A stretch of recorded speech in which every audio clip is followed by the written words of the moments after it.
Hello everyone, আসসালামু আলাইকুম। দিন শুরু হোক এক গ্লাস পানি দিয়ে।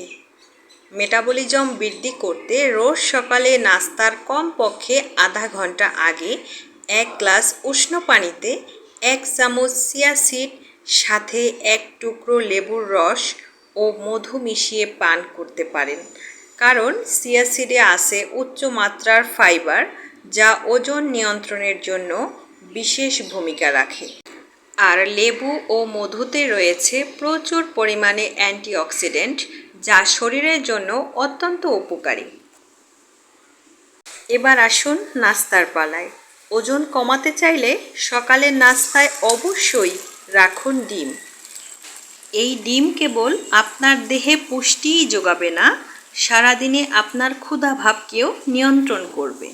গবেষণায় দেখা গিয়েছে যে সকালে ডিম খেয়ে ডায়েট করলে ওজন কমে দ্রুত। ওজন কমানোর মূল মন্ত্রটাই হচ্ছে হাই ফাইবার ও হাই প্রোটিন।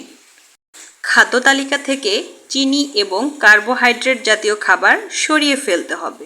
অ্যাড করতে হবে প্রচুর পরিমাণে শাকসবজি, সালাদ এবং মৌসুমি ফল।